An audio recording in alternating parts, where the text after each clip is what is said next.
Okay, time over. किसी का हुआ? नोबडी? देखिए question number 21। Senapati Limited manufactures plastic cans of a standard size. The variable cost per can is ₹4 and the selling price is ₹10. जो can वो बनाते हैं, the selling price and the variable cost are given. So contribution per unit will be ₹6.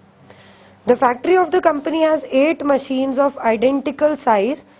Any individual machine can produce 30 cans per hour. 8 machines है, हर एक machine 1 घंटे में 30 cans बनाती है. The factory works on a 300 days per annum basis. So if the factory is working for 300 days, that means all the machines are working for 300 days. Okay? And actual available hours per machine per day is 7.5. एक machine एक दिन में 7.5 hours चलती है. So you can calculate total capacity. Total capacity यहां से निकल जाएगी. Total capacity will be, we have how many machines? 8 machines.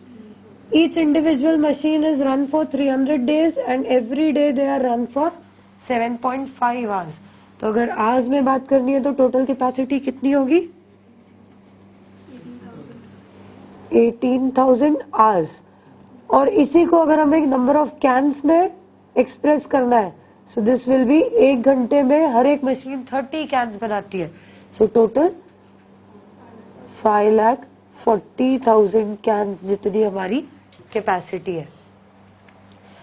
Then the company has to supply an order of 4,20,000 cans to an oil company. हमारे पास एक order है for 4,20,000 cans. 540 की capacity और 420 का ही ऑर्डर है. So we still have a spare capacity of 1,20,000 cans. The yearly fixed cost of the company is ₹20 lakhs. The company has received an order from another firm for supplying 60,000 number of plastic molded toys. ये दूसरा product है.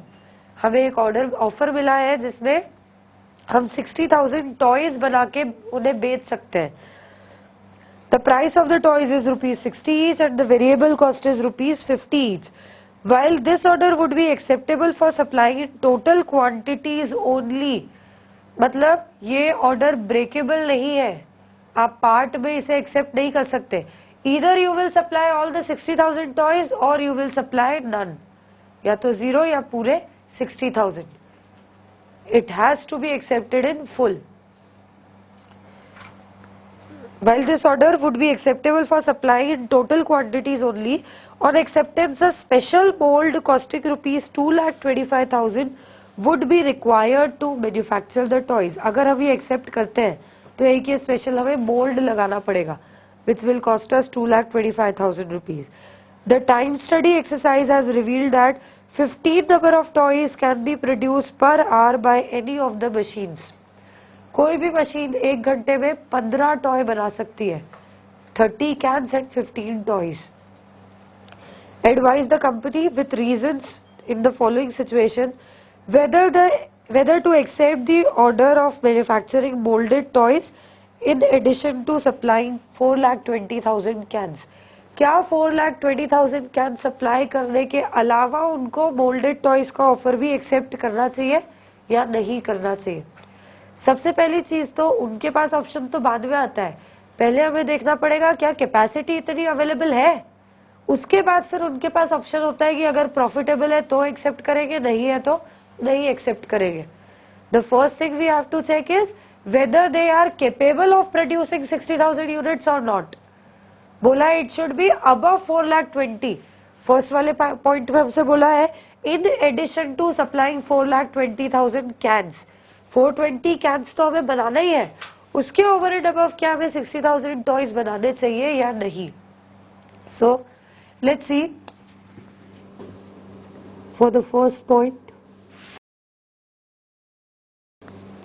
Present capacity utilization for 4,20,000 cans. 1 घंटे में 30 cans बनती है, तो 4,20,000 cans बनाने के लिए हमें कितने घंटे लगेंगे? 3,000 कितना? 14,000. ओके, 14,000 आवर्स हमें लगेंगे to produce 4,20,000 cans. So what will be the spare capacity left?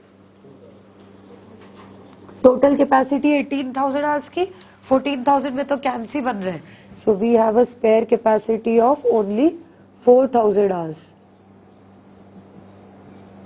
अब अगर ये 4,000 hours में हम टॉयज बनाने जाते हैं, तो टॉयज का हमारे पास ऑर्डर है 60,000 टॉयज का, और बोला है 1 घंटे में 15 टॉयज बनते हैं. तो टॉयज के लिए हमें कितने घंटों की जरूरत होगी? Capacity requirement for 60,000 toys.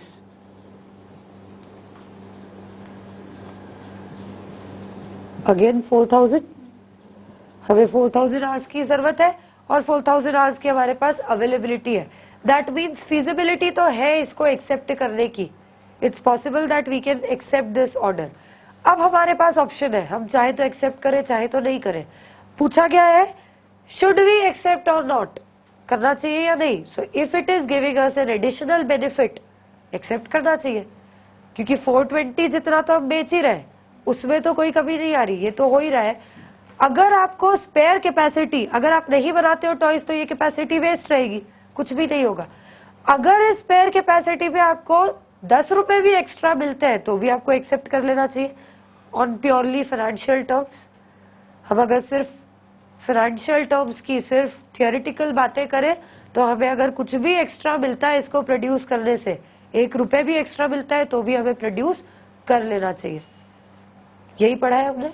So let's see, क्या इन 60,000 टॉयज पे हमें कुछ एडिशनल कंट्रीब्यूशन मिलता है या नहीं. तो for 60,000 toys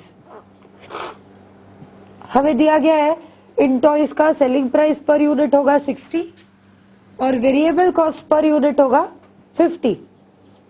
that means contribution per unit will be 10. Total है 60,000 toys, so we can say total contribution will be 60,000 into 10, that is 6 lakh. ये एडिशनल मिल रहा है हमें, जो कंट्रीब्यूशन इससे मिल रहा है that is additional. 420 can say जो मिल रहा है वो तो है ही, उसके अलावा ये स्पेयर कैपेसिटी क्योंकि हम यूज कर रहे हैं तो उससे एडिशनल कंट्रीब्यूशन मिल रहा है. If we go for this option, ये अर्न करने के लिए क्या हमें कुछ एडिशनल कॉस्ट भी इनकर करना पड़ रहा है? कॉस्ट बेनिफिट एनालिसिस कर रहे हैं हम लोग. So this is the benefit which we have received. Do we have to incur any additional cost? Yes, हमें एक्स्ट्रा एक मोल्ड खरीदना पड़ेगा, उसका कॉस्ट हमें एडिशनल लगेगा. So additional cost of mould, कितना एडिशनल कॉस्ट? 2,25,000. 6 लाख का बेनिफिट अर्न करने के लिए आपको 2,25,000 का कॉस्ट इनकर करना पड़ता है. Is it justifiable? जस्टिफाइड है. इतना सा कॉस्ट इनकर करके आप एक्स्ट्रा बेनिफिट कमा रहे हो. So ultimately we will have a net benefit of 3,75,000. That means we should accept this order. 60,000 toys के ऑर्डर को हमें एक्सेप्ट कर लेना चाहिए. Any doubts? क्या डिफिकल्ट था इसमें जो नहीं बना?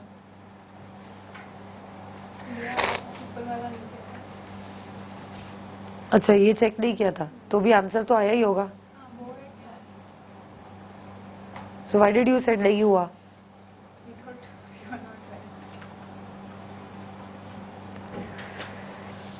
Second point, whether to accept the order of manufacturing molded toys if the order of cans increases to 5,40,000 cans.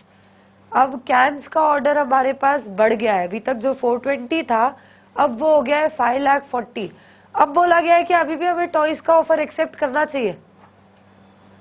दोनों चीजें साथ में तो अब नहीं हो सकती, क्योंकि हम ऑलरेडी 420 कैंस प्लस 60,000 टॉयज पे पूरी कैपेसिटी एग्जॉस्ट कर लेते हैं. तो 540 कैंस तो साथ में इसका मतलब नहीं बनाई जा सकती. तो अगर आपको अभी भी इस ऑर्डर को एक्सेप्ट करना है, यू हैव टू ऑप्शंस, इधर you can reject the order, 540 cans की आपके पास टोटल कैपेसिटी है, आप उस कैपेसिटी को यूज करो और पूरे के पूरे कैंस का ही प्रोडक्शन करो। या फिर दूसरा ऑल्टरनेटिव है, आपके पास भले ही डिमांड हो कैंस की 5,40,000 but you produce only 4,20,000 units. Cans में थोड़ी ना बोला है कि इट इज इंडिविजिबल, टॉयज के लिए बोला गया है it is indivisible order. Toys के आपको या तो पूरे 60,000 बनाने हैं या फिर 0 बनाने हैं। Cans is a divisible product, उसके आप जितने चाहो उतने यूनिट्स बना सकते हो। टोटल डिमांड दी है 5,40,000, आप चाहो तो 420 बनाओ, बाकी की डिमांड रहने दो। So we have these two options, either we can produce entire quantity or entire capacity हम यूज कर ले केवल कैंस के प्रोडक्शन में, 5,40,000 कैंस हम प्रोड्यूस करें, टॉयज कुछ भी प्रोड्यूस ना करें। या फिर दूसरा ऑप्शन है हम 4,20,000 कैंस प्रोड्यूस करें और 60,000 टॉयज भी प्रोड्यूस करें। These are the two options available. अब हमें बोला गया है इन दोनों में से आपको सिलेक्ट करना है, आपको आंसर करना है क्या हमें अभी भी टॉयज बनाने चाहिए। So now we have to जज बिटवीन बोथ ऑफ दीज, इन दोनों में से अभी क्या प्रॉफिटेबल होगा। ओके तो अगेन 4,20,000 कैंस तक बनाना तो इट्स अगेन फिक्स। आपके दोनों ऑप्शन, जो दोनों ऑप्शंस हैं हमारे पास available, option 1 is produce 5,40,000 cans. Option 2 is produce 4,20,000 cans plus 60,000 toys. These are the two options available with us. Okay. दोनों ऑप्शन में 4,20,000 cans तो मिनिमम बन ही रही है, उतना तो हो ही रहा है प्रोडक्शन। ओके यहाँ पर 4,20,000 से ओवर एंड अबव हम 1,20,000 कैंस बना रहे हैं, यहाँ पर हम उसके अलावा 60,000 टॉयज बना रहे हैं। आप चाहो तो या तो दोनों की टोटालिटी में वर्कआउट करो, 5,40,000 कैंस बना के हम कितना प्रॉफिट अर्न करते हैं और इतना बना के हम कितना प्रॉफिट अर्न करते हैं, या तो आप टोटालिटी में दोनों को जज करो, या फिर आप चाहो तो ऑलरेडी आप इस ऑप्शन का इंक्रीमेंटल प्रॉफिट यहाँ पर निकाल चुके हो। 420 के ओवर एंड अबव हम कितने टॉयज बनाते हैं, उससे कितना इंक्रीमेंटल बेनिफिट होता है, वो ऑलरेडी आप यहाँ पर निकाल चुके हो। अब आप सिर्फ यहाँ पर 420 के ऊपर अगर आप पूरी कैपेसिटी कैंस बनाने में लगा लो तो इंक्रीमेंटल कितना बेनिफिट होगा वो कैलकुलेट करो। It will save your time. Answer दोनों से सेव आएगा but it will be a time saver for you. Okay जैसा आपको समझ में आता है, इजी लगता है, वैसा कर सकते हो, subject to it should be in a limited time. Totality में कैलकुलेट करने जाओगे कम से कम डबल टाइम आपको लगेगा ही लगेगा, इंक्रीमेंटल पे फटाफट हो जाएगा। So let's work on incremental basis. Incremental benefit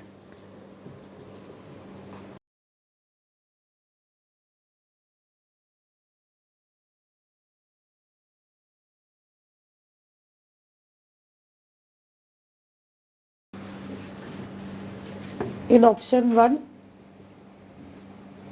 that is when the spare capacity is also used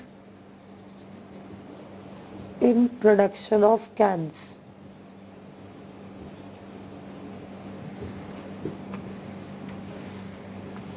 अगर हम एक्स्ट्रा 1,20,000 कैंस बनाते हैं हमें कितना फायदा होगा। So we know selling price per unit of cans is 10 rupees, variable cost per unit is 4, so we have a contribution per unit of 6, so additional contribution will be 6 into 1,20,000, that is 7,20,000। इतना होगा additional contribution. Additional fix cost कुछ लगेगा नहीं, already 420 पे आप जितना fix cost incur कर रहे हो उसी में ही आपका पूरा प्रोडक्शन हो जाएगा। No additional fix cost will be required. That means this is the additional benefit you will get if you are producing only cans, अगर आप केवल कैंस बनाते हो तो आपको इतना बेनिफिट मिलेगा। एंड ऑलरेडी आप फाइंड कर चुके हो incremental benefit in option 2. You have already calculated it in 1. It is 3,75,000. ये फर्स्ट ऑप्शन में आप ऑलरेडी बेनिफिट कैलकुलेट कर चुके हो 3,75,000। अब अगर हम इन दोनों को कंपेयर करें, which one is beneficial? First one. तो दैट मीन्स हमें अब टॉयज नहीं बनाना चाहिए। We should only go for manufacture of cans. पूरी कैपेसिटी कैंस के प्रोडक्शन में ही हमें यूज कर लेना चाहिए। क्लियर है? Since incremental benefit of option 1 is more, we can say toys should not be produced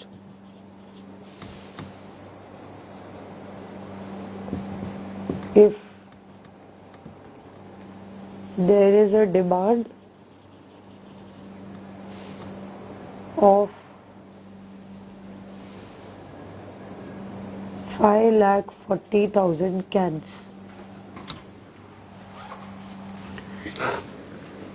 Any doubts still here? Third,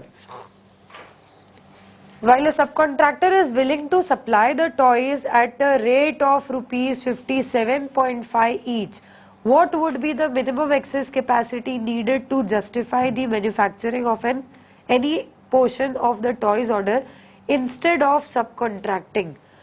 अब बोला गया है आपके पास एक तीसरा ऑप्शन भी अवेलेबल है सबकॉन्ट्रैक्टिंग का। There is a subcontractor who is ready to supply the toys and that will be supplied at a rate of 57.5 rupees.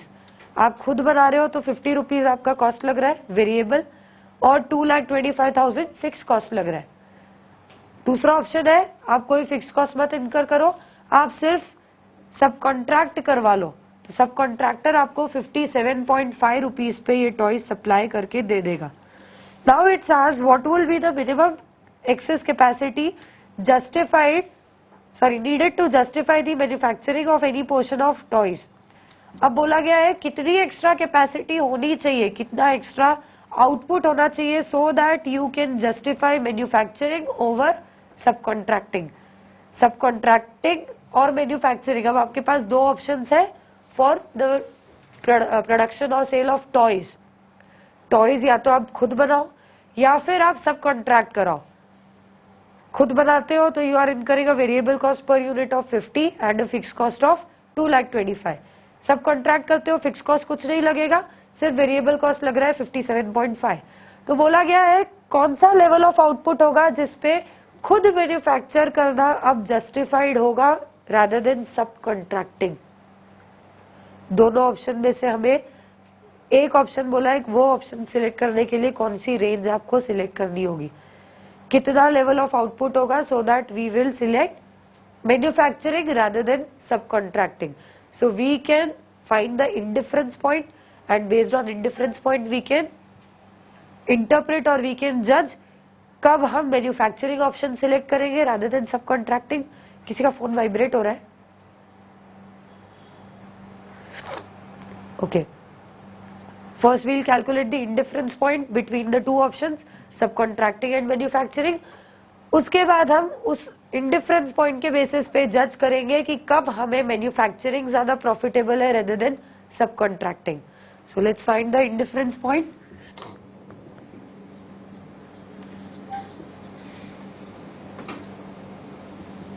Indifference point is difference in fixed cost upon difference in variable cost per unit। Difference in fix cost एक alternative है manufacturing का जहां पर fix cost लगता है 2,25,000, सब contracting के alternative में कोई फिक्स कॉस्ट नहीं लगता। So the difference in fix cost is this. सब कॉन्ट्रैक्टिंग के ऑल्टरनेटिव में वेरिएबल कॉस्ट लगता है 57.5, सेल्फ मैन्युफैक्चर में लगता है ओनली 50। कितना होगा? 30,000. This is the point where we are indifferent. आप सब कॉन्ट्रैक्ट करो या मैन्युफैक्चर करो. ओके अब हमसे बोला है वो कौन सा लेवल ऑफ आउटपुट होगा जिसके बाद हम मैन्युफैक्चरिंग चूज करेंगे.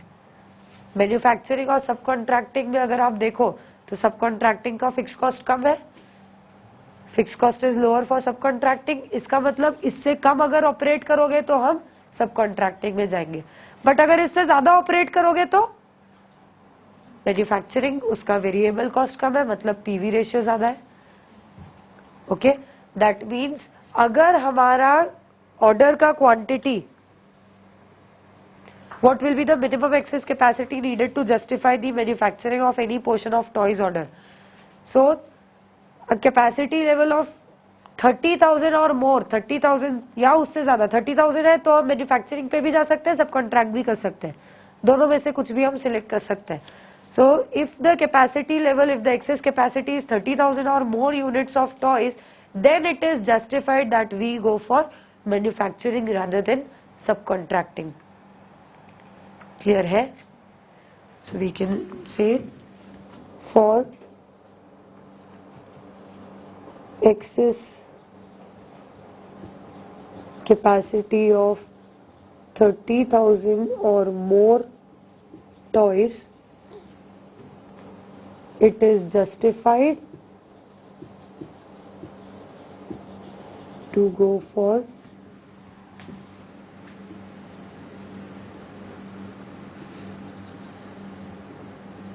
manufacturing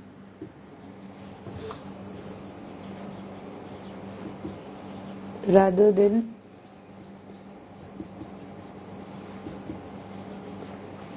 subcontracting, as the variable cost per unit of manufacturing is lower and thus its PV ratio is higher.